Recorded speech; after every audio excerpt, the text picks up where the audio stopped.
피 묻은 편지 몇 쪽. 이 작품은 나도양이 1925년 여름에 석 달 정도 마산에 와 있었는데, 요양차 그때 경험했던 일을 작품화시킨 겁니다. 나도양의 유작이다 이렇게 볼 수 있겠습니다. 피 묻은 편지 몇 쪽. 나도양. 마산에 온 지도 벌써 2주일이 넘었습니다. 서울서 마산을 동경할 적에는 얼마나 아름다운 마산이었는지요. 그러나 이 마산에 딱 와서 보니까 동경할 적에 그 아름다운 마산이 아니요, 환멸의 슴슴함을 주는 쓸쓸한 마산이었나이다. 나는 남들이 두고두고 몇 번씩 되짚어 말하여 온 조선 사람의 쇠퇴라든지 우리의 몰락을 일일이 들어서 말하고 싶지 않습니다.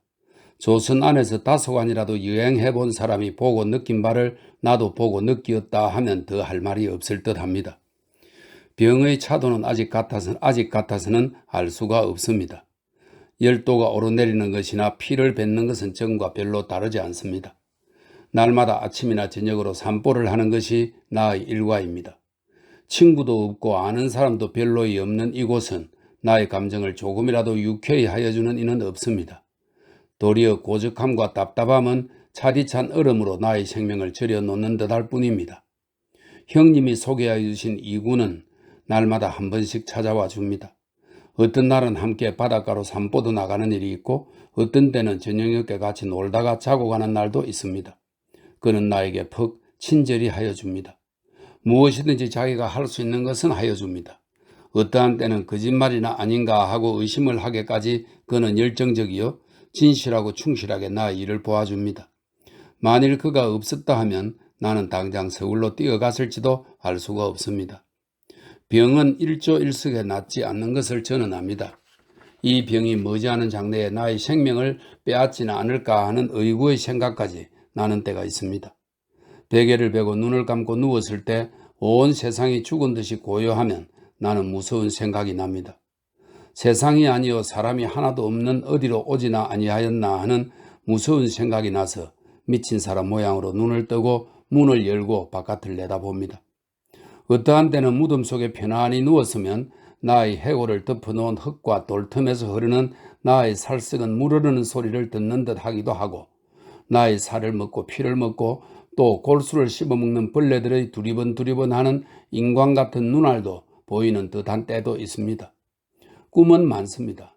꿈이 만일 어떠한 숙명을 예시한다 하면 나의 운명은 장차 그렇게 복잡다단할 수가 없을 터이지요. 그러나 이상한 것은 흉한 꿈을 꿀 때에는 그렇게 마음이 편할 수가 없는데, 상스러운 꿈을 꿀 때에는 마음이 섭섭합니다. 어떻든 신경이 뾰족할 대로 뾰족하여져서 과민하게 행동을 할 때에는 나 자신도 나 자신을 걱정하게 되는 때도 많습니다. 마산의 바다는 좋습니다. 바다의 공기를 마시고 그것을 내뿜을 때는 마치 바다를 삼켰다가 배앗는 듯한 때가 있습니다. 구마산 지저분한 부두에 섰을 때라도 바다를 내다볼 때, 멀리 서인 도틀단 배가 유리 같은 바다 위로 미끄러져 갈 때는 돛대 끝에 내 마음 한 끝을 메고 한없이 먼 나라로 나의 마음을 끌어가는 듯합니다. 오늘은 일기가 좋은 데다가 마침 일요일이라고 이군과 함께 신마산 구경을 가기로 하였습니다. 나에게 일요일이 별달리 있겠습니까마는 사람의 관념이라는 것은 이상한 것이 되어서 어쩐지 일요일이 되면 마음이 푸러집니다. 신마산은 일본 사람의 시가입니다. 깨끗하고 한적한 시가입니다.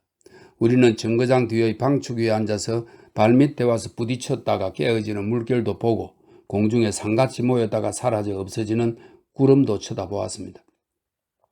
마산만 중앙에 배같이 떠있는 도슴을 돌아드는 고깃배도 좋거니와 꼬리를 내젓는 듯 연기를 토하고 멀리 가는 기선도 마음을 끕니다. 바람도 없고 물결도 없습니다. 바다가 아니요 호수 같은 마산만의 푸른 물은 어떠한 그릇에 외층을 풀어서 하나 가득 담은 듯이 묵직하고 진합니다. 그 위로 사람이 굴러도 빠지지도 않고 거칠 것도 없을 듯이 잔잔하고 평탄합니다. 남쪽에서 불어오는 바람은 정열과 단꿈을 향기에 섞어 가져오는 것 같습니다. 피로하던 몸과 새침하여진 정신은 다시 산듯이 뜨거움이 가슴에서 돌고 광채가 눈에서 돌아 손 내밀어 잡을 듯한 곳에 행복이 온 것 같기도 하였습니다. 우리는 모래 위에 눕기도 하였습니다. 휘파람도 불었습니다. 노래도 하여 보았습니다. 그리고 과자도 맛있게 먹었습니다. 내가 머리를 두 손 깍지 위에 얹어놓고 공중을 바라보고 있을 때 누구인지 나의 머리 바로 곁으로 지나가는 사람이 있었습니다. 본시 길이 좁은데 아무리 사람이 적은 바닷가라도 길을 가로질러 누운 것이 잘못이지만 지나가던 사람의 구두는 나의 머리를 건드렸습니다. 가뜩이나 흥분하기 쉬운 나의 감정은 마치 전기같이 타올랐습니다. 마치 머리를 그 사람에게 짓밟힌 것 같이 모욕을 깨닫는 동시 그자의 삼갈성 없는 것을 붕괴하였습니다. 나는 살같이 일어났습니다. 그리고 나의 머리를 모욕한 자를 흙에 보았습니다. 옆에 누웠던 이구는 고개만 들고 그자를 바라보았습니다. 그자라는 사람은 남자가 아니요 여자였습니다. 여자라 해도 나의 생각으로는 그런 여자가 이런 곳에 있을 수 없으리라고 생각할 만한 아름다운 여자였습니다. 새로이 유행하는 머리를 틀었으나 조금도 남해 보이는 것이 없고 옷은 아래 위로 다른 투핏으로 나누어 입었는데 조금도 어색하거나 서투른 곳이 없어 온몸의 윤곽을 잘 나타내었는데 걸음을 걸을 적마다 두 발자국이 땅을 단단히 밟았다가 뗄 때에 그의 온몸에는 침착한 기운이 무거운 구리 동상이 걸어가는 것 같았습니다. 그 여자가 나의 머리를 찼다는 것이 얼마나 경솔한 일이겠습니까? 그렇게 침착한 여자로서 남의 머리를 찬다는 것은 나로서는 생각지 못할 만한 일이었습니다. 그러나 그것도 그럴 것이 우리의 누워있는 곳은 사람 하나가 다닐락 말락한 길인 것을 가로질러 누운 데다가 또 나의 단장이 풀 위에 놓여 있었으므로 그 여자는 나를 피하여 나의 머리맡 철망한 울타리를 피해 간다는 것이 내 옆에 가로놓여 있는 단장에 걸리며 그 바람에 걷잡을 새 없이 한 발로 나의 머리를 찼던 것입니다.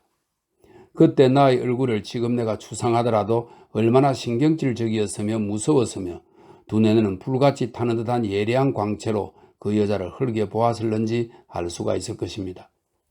그때 그 여자는 미안한 중에도 어쩔 줄을 모르는 표정으로 고개를 숙여 예를 하며 아, 실례하였습니다 하고 그는 가지도 않고 그대로 서 있었습니다. 마치 나의 입에서 당신의 잘못을 용서합니다 하는 말을 기다리는 것 같이. 그 순간에는 나도 말이 없고 또 이군도 말이 없었습니다. 만일 상대가 여자가 아니고 남자였다면 혹시 우리의 입에서 무슨 군소리라도 한마디 나왔을는지 알 수 없었겠지만 그가 여자인 까닭에 우리는 아무 말도 없었다는 것을 여기서 정직하게 말씀하여 둡니다.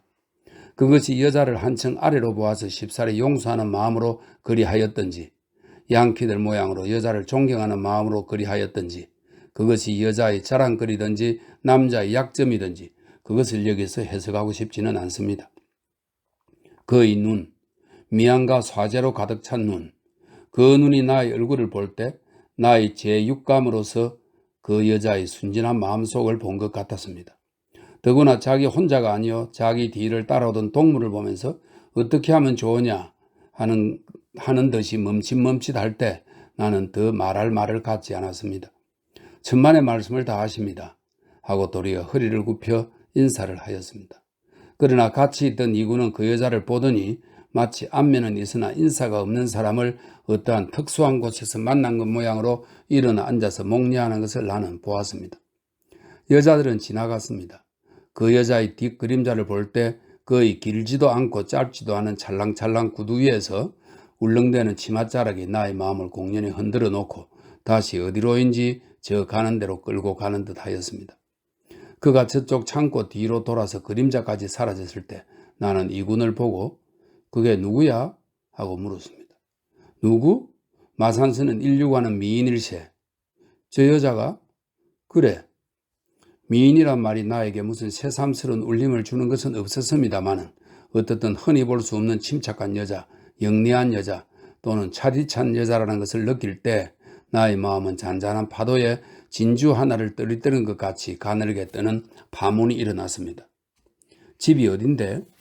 나는 그를 어떤 집 부인이 아니면 서울서 동무의 집에 다니러 온 신가정의 주부로 본 것이 맨 처음 인상이었습니다. 그러므로 이군의 말을 나는 듣기는 하면서 믿을 수는 없었습니다. 이군은 몹시 재미있고 다변이요 잔 친구이어서 어떤 편으로 경망한 패단까지 없지 않으므로 나로서는 어찌 말을 건져 듣지 않겠습니까? 그의 말을 들어 나의 판단을 내리는 것이 매사의 첩경이므로 나는 그의 하고자 하는 말을 듣는 것보다도 나의 듣고 싶은 말만 들었습니다. 집은 구마산이야. 누구 아내인가? 아내? 아내가 뭐야? 여태 처녀인데. 나이는 몇인인데 무엇을 해?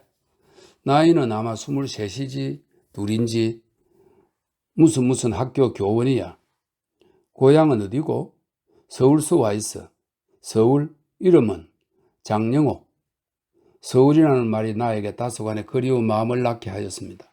이군과 앉아서 쓸데없는 농담과 잡담을 하고 집으로 향하여 들어올 때 이군은 나에게 나 같은 사람으로서는 감히 말도 해보지 못할 여자지 하는 말에는 무서운 단념 가운데에도 떨어지지 않는 애착이 있는 것 같았습니다.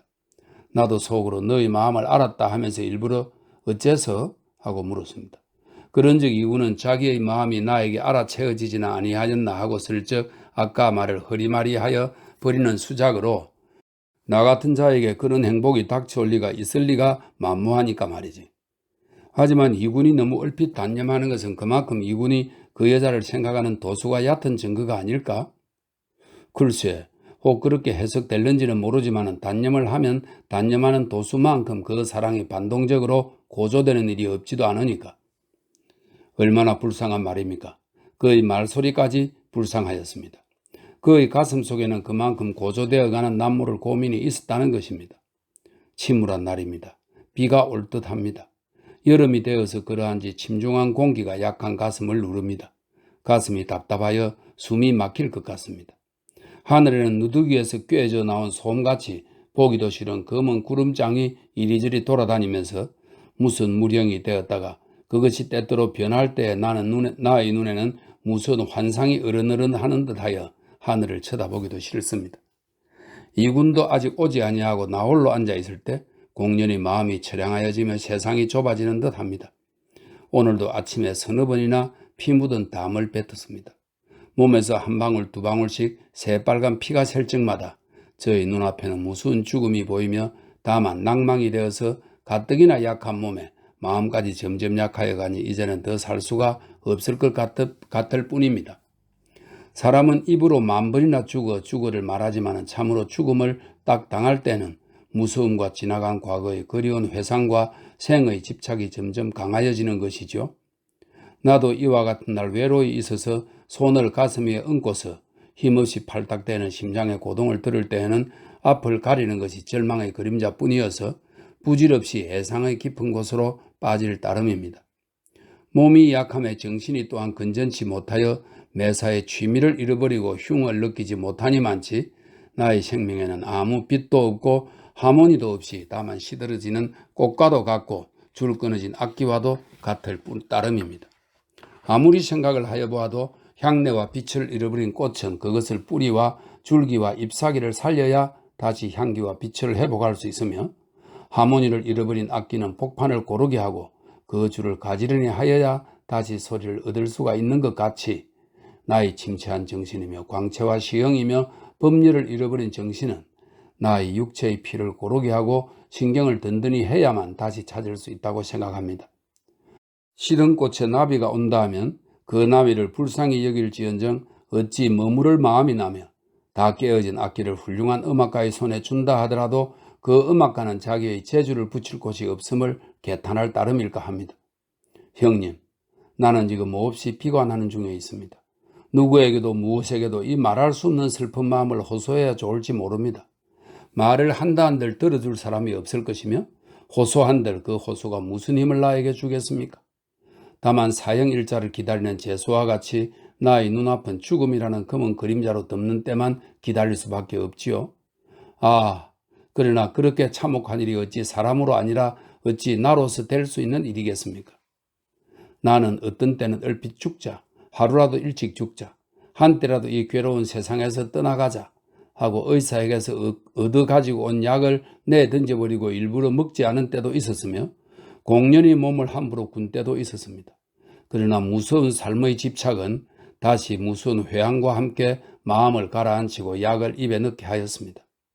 어머니, 아버지, 동생들을 생각하고 옛날에 놀던 즐거운 벗들을 생각하면 어디 숨어 있었든지 뜨거운 정열이 가슴을 싸고 돌아 나 혼자 감격에 흐르는 눈물이 옷깃을 적십니다.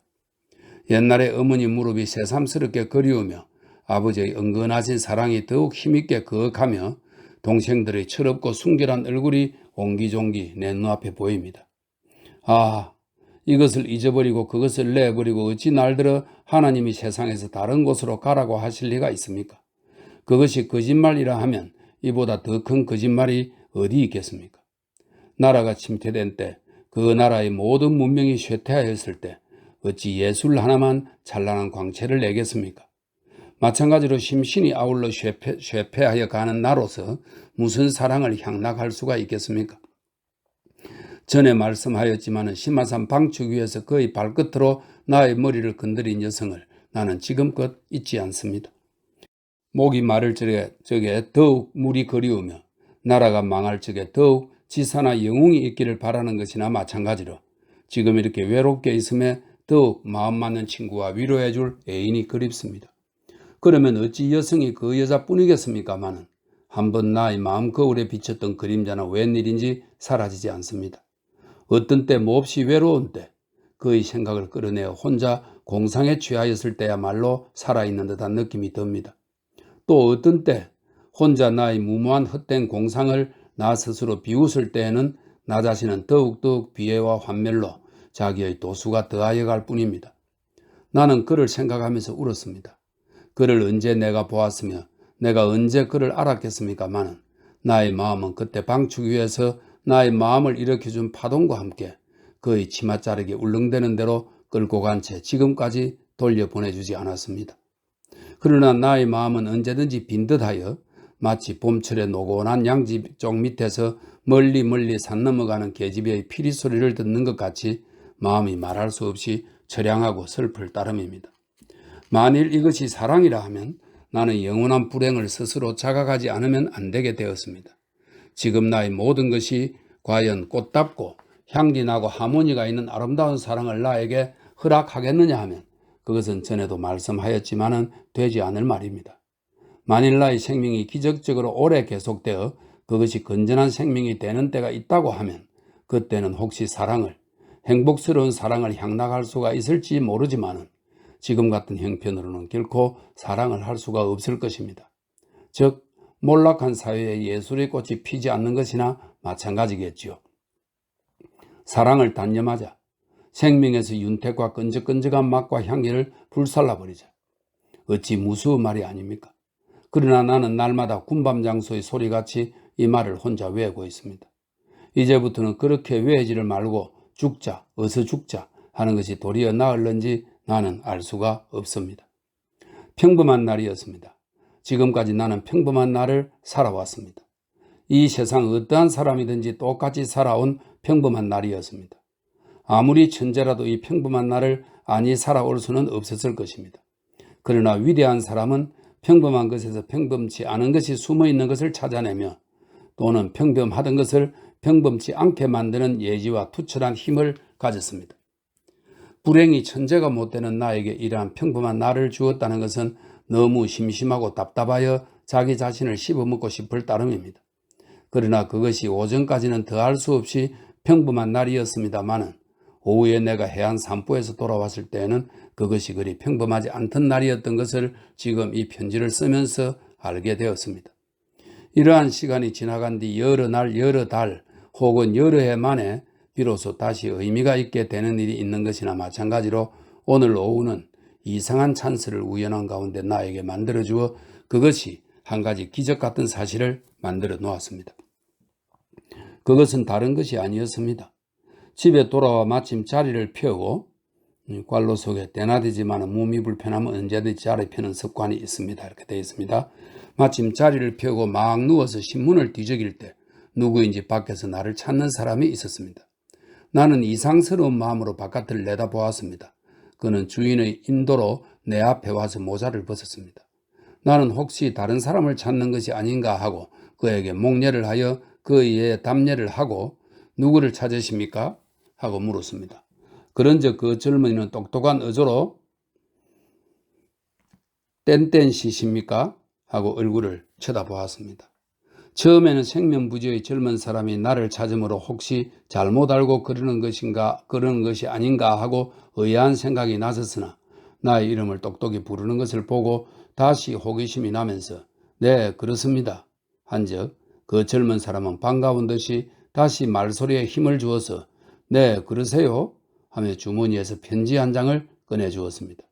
나는 편지를 받아들고 그를 방 안으로 들어오기를 권한 후에 피봉을 뜯어보니까 그 편지 내용은 다른 것이 아니라 서울에 있는 박군의 소개장인데 자기의 친구인 장군을 나에게 소개한다는 말이며 장군이 이번에 마산포까지 내려가는데 특별히 나와 사귀고 싶어하는 의향인적 두터운 교제를 하여 주기를 바란다고 하였습니다. 적적히 지나는데 친구가 하나라도 얻은 것이 반가운 나는 그를 반가이 생각하고 이렇게까지 일부러 찾아주시는 것은 너무 황송합니다는 뜻에서 사례를 한 후 그럼 유수 가질 때는 따로 정하셨습니까? 하고 나와 같이 있자고 하고 싶지 않은 것도 아니었으나 나로 말하면 봄씨 남들이 가까이 하기를 꺼리는 터이므로 억지로 말할 수는 없어 그의 의향을 들으려 하였습니다. 네, 여기 저희 누이가 있으니까 누이 집에 있기로 정하였어요. 누님이 계셔요? 무엇을 하시는데요? 나는 그때는 그 신마산 방축 위에서 나의 머리를 차던 여자는 잊어버리고 있었습니다. 땐땐 학교 교원으로 와 있어요. 네? 나는 평범하게 대답하여 버리려 한적 그는 다시 자기 누이가 여기 있는 것을 더욱 힘있게 하려고 그리하였는지 그렇지 않으면 날들어 알듯한데 모른다고 하느냐는 듯이 장영옥이라고요 하고 자기 누님의 이름을 불렀습니다. 나는 그 이름을 듣고서야 네 하고 한참이나 네 소리를 길게 잡아 끌면서 장군을 쳐다보았습니다. 네, 그러세요. 그러나 뒷말은 할 말이 없었습니다. 장군은 자기 누님을 알아주어서 만족하다는 웃음을 웃고 있을 뿐이었습니다.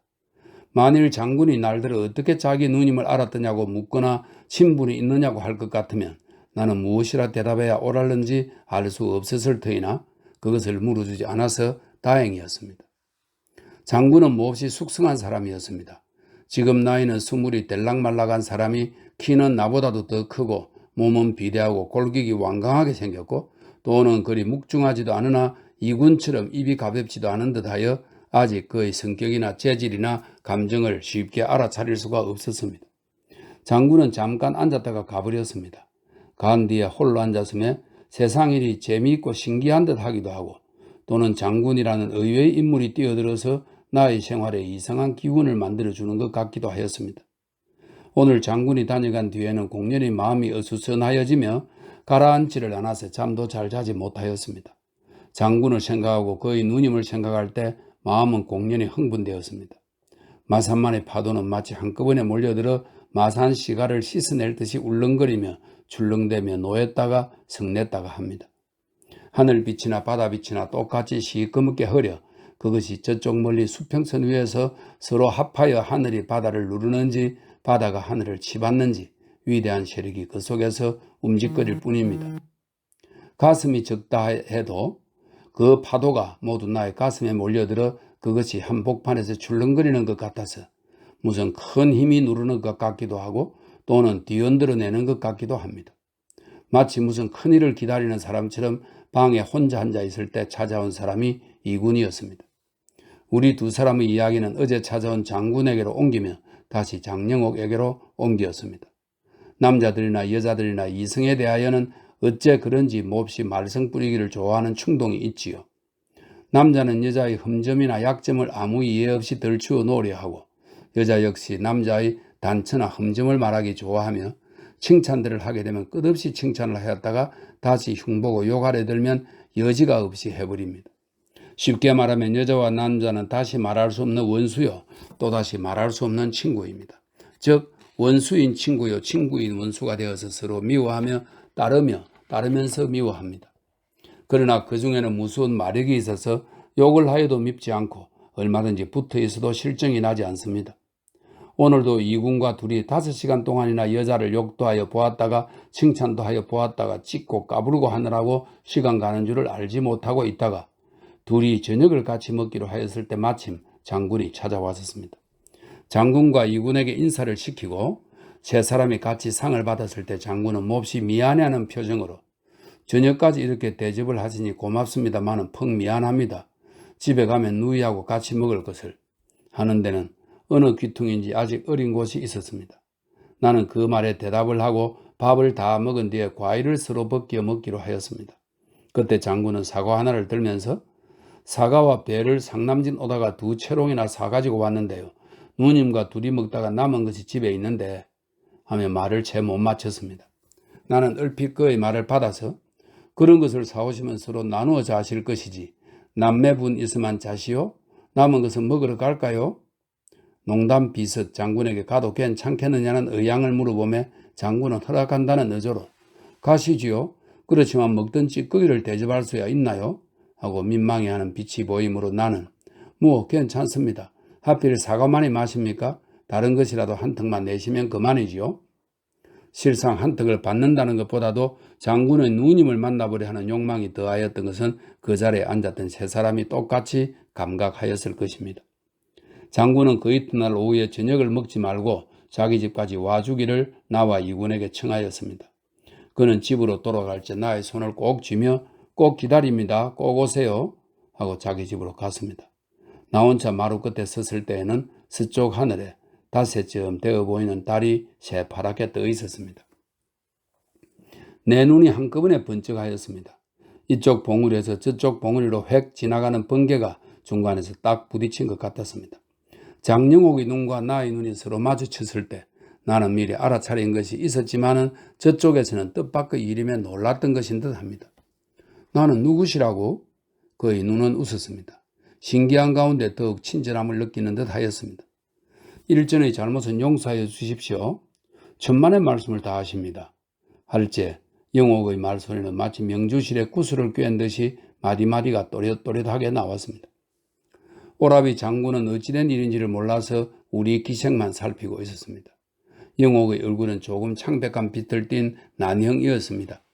그 위에는 영롱한 두 눈이 별같이 박혀서 그의 재기를 여실히 말하고 그의 오똑한 코는 그의 가슴 속에 단단히 뭉친 의지를 나타내며 조금 크다고 하면 클는지 모르는 입은 얼핏 보아 조금 천한 기운이 있으나 그의 붉은 입술을 다물 때는 얼굴의 조화는 어디로인지 가리어 버립니다. 그는 얼핏 보기에는 몹시 침착하고 냉정한 듯 하여 보이나 실은 의지로서 정렬에 탈을 씌워 놓았을 뿐이요. 그의 가슴속 깊은 구석에서는 뜨거운 정열이 폭발될 때만을 기다리고 있는 것이었습니다. 그것은 무엇보다도 침착하였다가 갑자기 웃을 때 강렬한 향기를 발사하는 듯한 그 웃음을 보아서도 알 수 있으며 시꺼먼 눈동자 깊이 거악한 속에서 반짝이는 가늘고도 광채나는 안광을 보아서도 알 것입니다. 그날 저는 오래 앉아서 몸이 몹시 거북한 것도 참으면서 그와 이야기도 하고 트럼프도 하며 놀았습니다. 트럼프를 할 때 여자들이 미세한 감정을 잘 찾아낼 수 있는 것을 나는 알았습니다. 여자는 자기 앞에 무조건으로 굴복하는 자가 있을 때 즐거워합니다. 그렇지 않으면 아무러한 노력도 없이 요행의 승리를 얻기를 바랍니다. 그러나 자기가 남에게 지는 일이 있거나 혹은 굴종하지 않아서는 아니 되게 될 때 그들은 아무러한 반성도 없이 저주하며 원망합니다. 그것은 우스운 장난에서도 잘 알 수가 있는 것입니다. 그는 웬일인지 나 한 사람만 지는 것을 좋아하였습니다. 내가 질 적에는 그는 손뼉을 치며 좋아하였습니다. 그러나 자기가 지고 내가 이기었을 때는 그는 나를 꼬집어 뜯었으면 좋을 듯이 원망하였습니다. 밥들을 먹다가 나는 영옥을 쳐다보았습니다. 흘끔 다시 한번 쳐다보니까 영옥도 자기를 내가 유심히 보는데 무슨 의미가 없는가 해서 나를 흘끔 쳐다보며 왜 보십니까? 하고 물었습니다. 나는 우연히 입 밖으로 나온다는 말이 옛 사람의 말을 그대로 인용하여 얼굴은 여자의 양심이지요. 그 얼굴을 보면 그 여자가 무슨 생각을 하는지 알 수가 있지요. 하였더니 세 사람은 일제히 웃었습니다. 영옥은 웃는 웃음을 입으로 참으면서 그럼 제가 지금 무슨 생각을 하였는지 말씀해 보세요.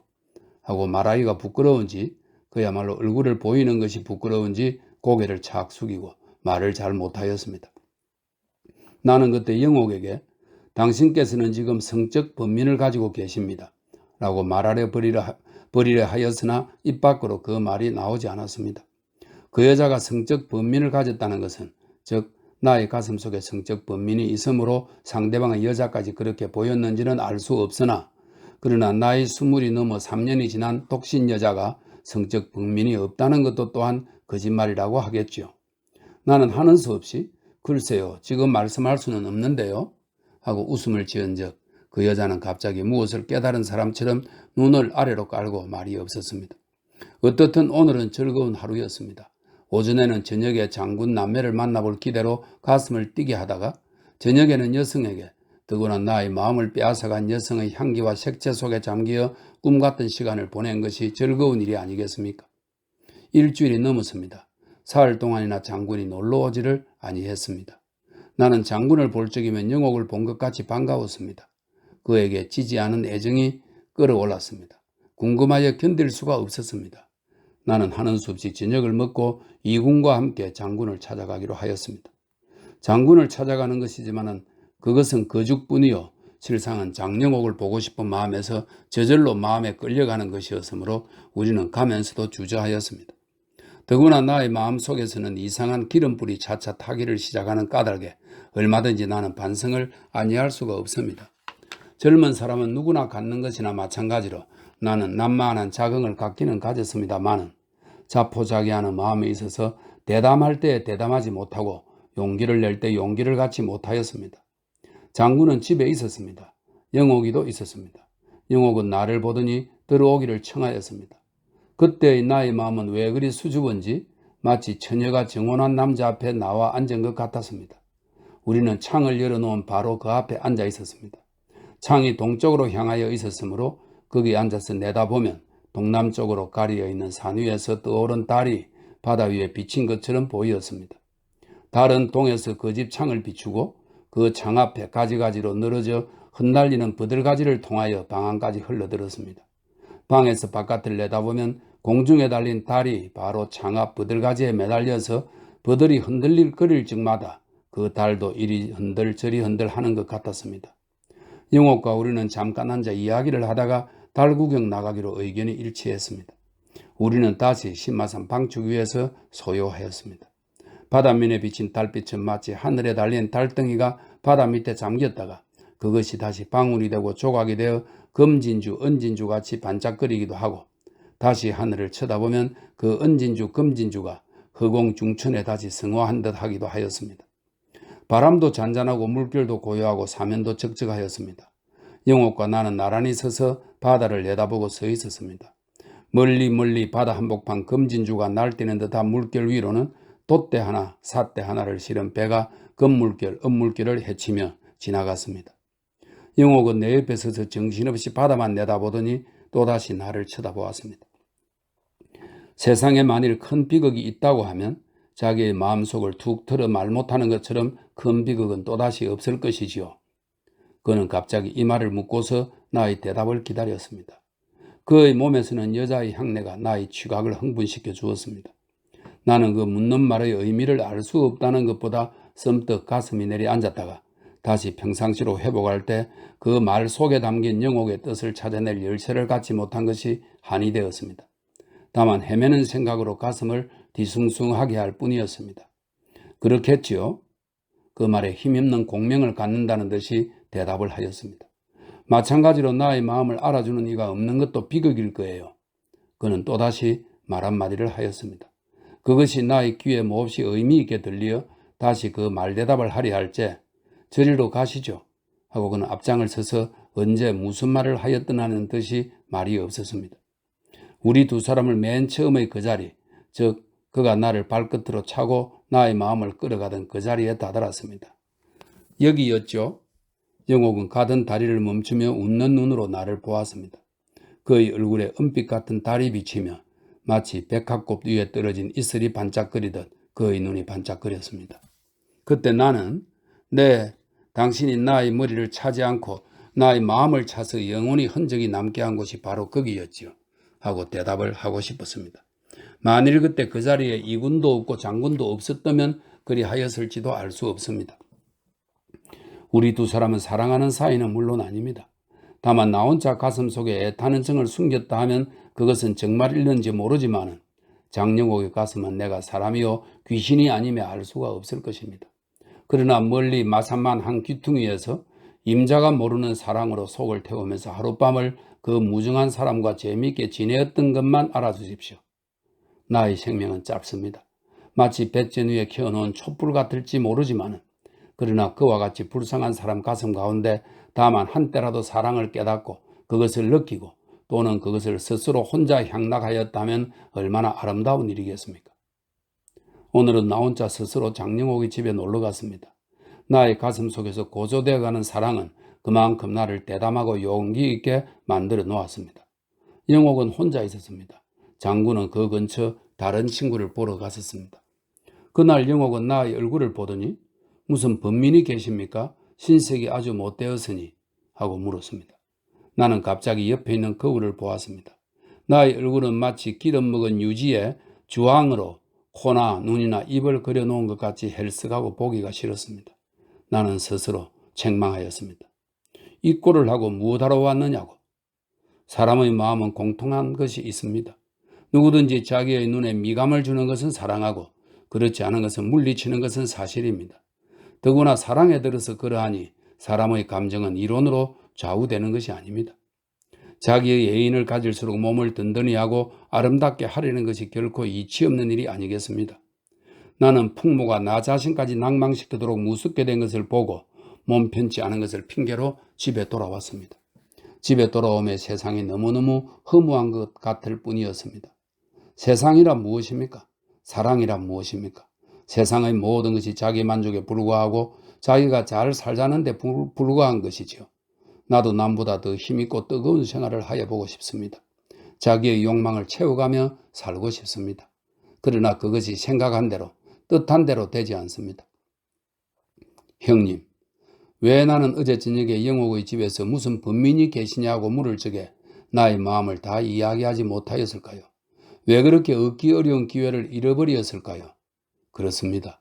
내가 사랑을 하는 것이 결코 죄악이 아닌 이상 정직하고 떳떳하게 나의 마음을 상대자에게 피력하는 것이 옳은 것 아닙니까?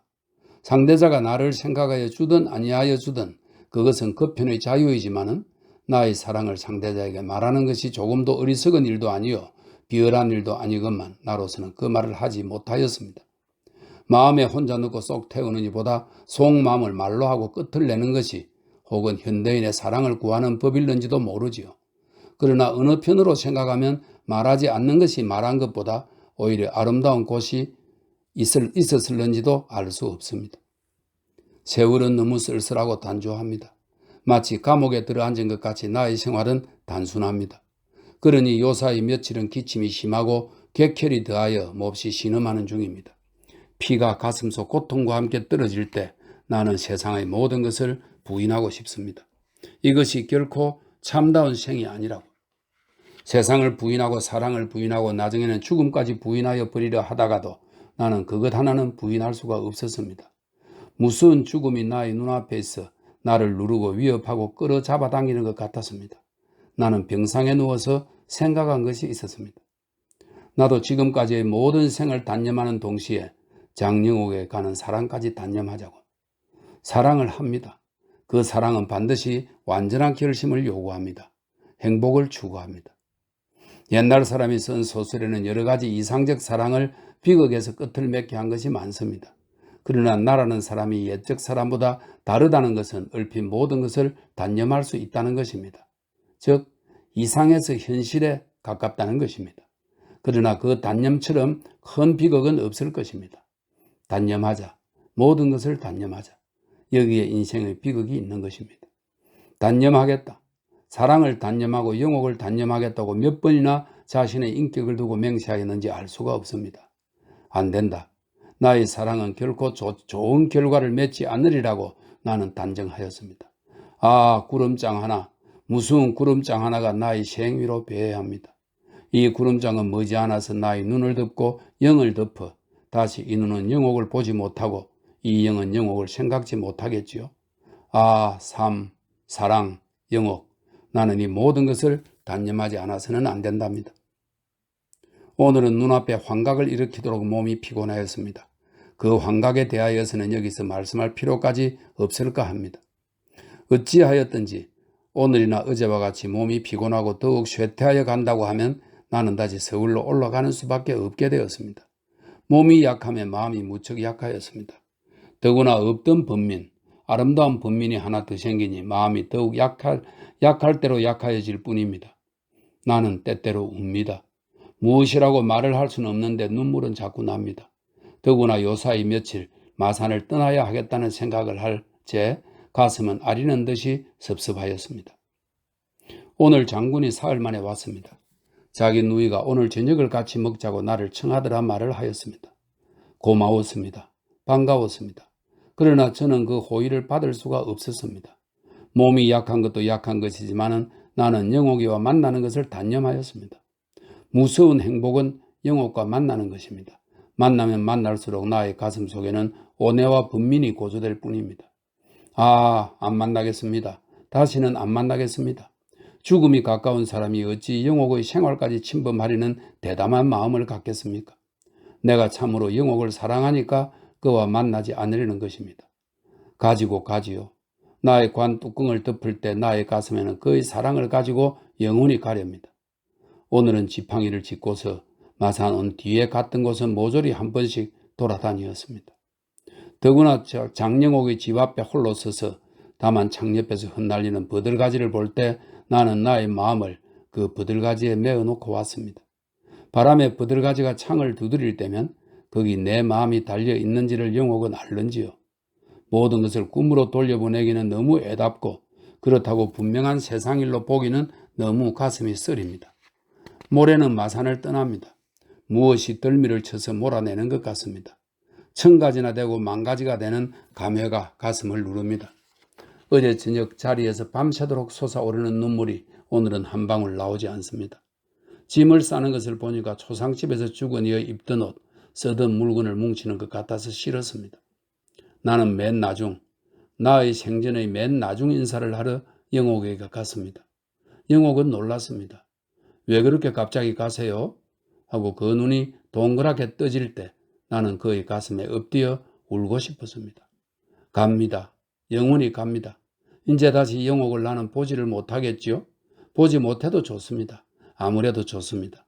그러나 그의 사랑, 그에게서 나 몰래 나 혼자 나의 가슴에 맺힌 사랑은 어느 때까지든지 가지고 가렵니다. 정거장에서 나는 세 사람을 작별하였습니다. 이군과 장군과 또 영옥을. 영옥은 눈물개 눈으로 나를 보고 손수건을 흔들었습니다. 눈물. 영옥은 나에게 2가지를 주었습니다.